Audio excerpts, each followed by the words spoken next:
So today I did a little bit of a venue change. I moved from the room that I usually record in and decided to set up here in front of my new desk space that I'm still working on. Some paint and a few other things still need to go up, but it's getting there. It is a little bit noisy here though. Like sometimes I can just hear water running up here. Like what even is that? Plumbing is weird. Anyways, as someone who spends a lot of time at this desk for both work and entertainment, I'm punching away at one of these guys for most of my day.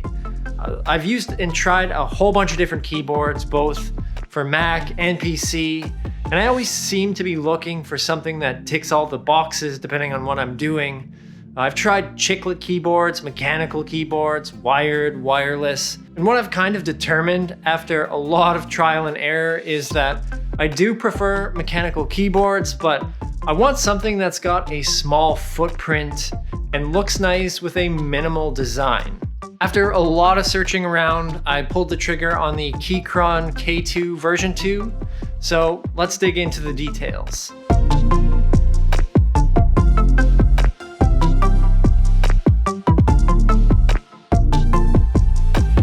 Alright, let's start off by looking at the keyboard design.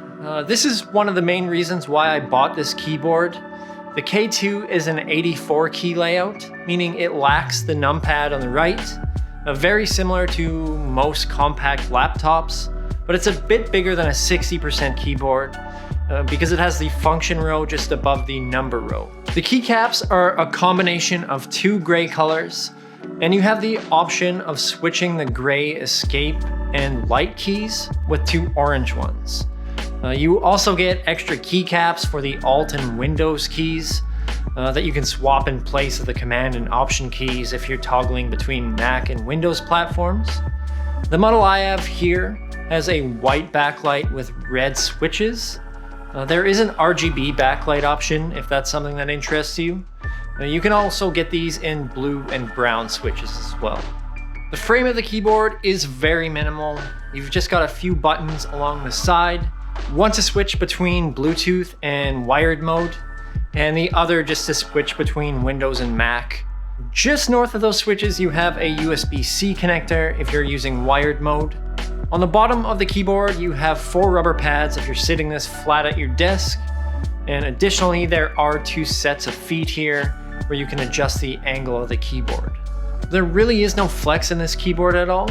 It's solid and it has a nice weight to it, but if you are concerned with that, you can get this in an aluminum frame as well. It's just a little bit more pricey. One of the things that I like personally about this keyboard is the actual typeface used on the keycaps.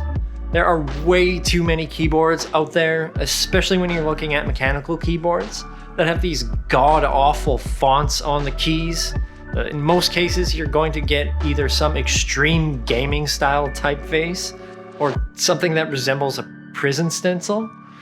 So aesthetically, I do appreciate that these look very clean. And if you're like me and you want a mechanical keyboard that's compact, but you still want to keep that function row, and you want the arrow keys at the bottom as well, I find this to be a really nice layout.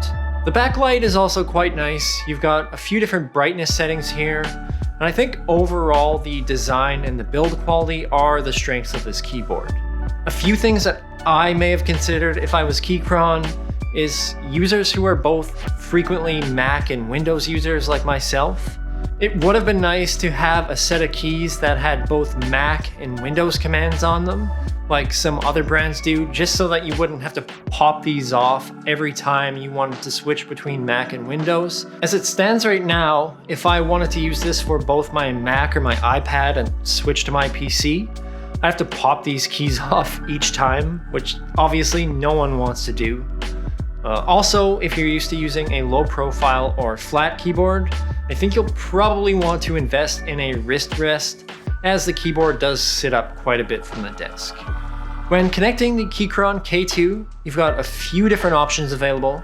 You can either connect through USB-C, Keychron does include a nice braided cable, or you can connect with Bluetooth, where there are 3 devices that you can potentially pair with. The USB connection is obviously going to be your best bet as far as reliability goes, but for a lot of people, one of the reasons that they're buying this is because it does have the wireless option. I found the Bluetooth to be a bit spotty on Windows, depending on the network adapter or the Bluetooth adapter that you're using. Personally, on my old PC, before I built that guy behind me, I was finding I was getting random disconnects here and there, where the only thing that would work would be to disconnect from Bluetooth entirely and repair everything. Granted, it was a pretty cheap Wi-Fi and Bluetooth PCIe adapter though. The one that's running on my current machine is the onboard Bluetooth my motherboard has, and that one I've had no issues with. On Mac, everything seems to work a lot better. I was able to pair without any issues out of the gate. I would say that if you're planning on using this with Windows, be prepared to use this with a wired connection if you have to. The plus side is it is a detachable USB connection, so you can swap out whatever cord that you'd like to use and find a better one that looks or suits your needs better. As far as the typing experience goes, everything feels fantastic so far. As I said at the beginning of the video, the keyboard I have here has red switches, and I find them quite sensitive. If you're someone who's sitting their fingers on top of your keys a lot in between keystrokes, you may actually inadvertently hold a key down. It doesn't take much pressure to actually push down a key. The keys have really nice travel, they don't wobble around, and the key travel is really smooth. They're a bit noisier than the brown switches I had on my previous keyboard, and quieter than any blues that I've tried in the past. Here's a small clip just so you can get an idea of what they sound like.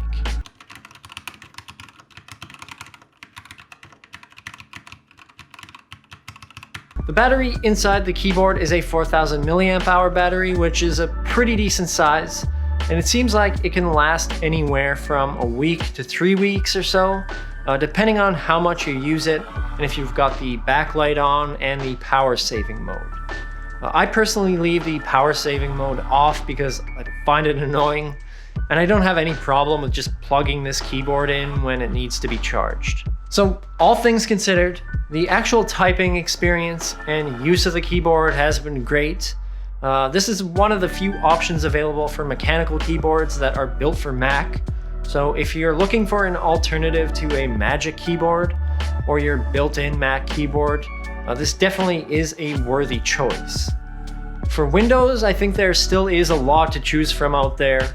And if you're planning on using Bluetooth on Windows exclusively, just fair warning, you could have some issues depending on your Bluetooth adapter. If you're okay with the USB-C connection, then obviously I wouldn't worry about that. I would say that the quality of the keyboard exceeds the price. I'm really happy with it so far. I'll pop a link down below if you're interested in picking this keyboard up. And if you've got any questions or comments, please leave them down below. Please help this channel out by hitting that like button and subscribe if you would like to see more tech reviews and content. I know I say this every time, but there's a lot more content that I have planned. So if you want to be notified when I drop new videos, just hit that little bell icon. Thank you guys so much for watching, and I will see you again soon. And maybe this will even be changed by then. See ya.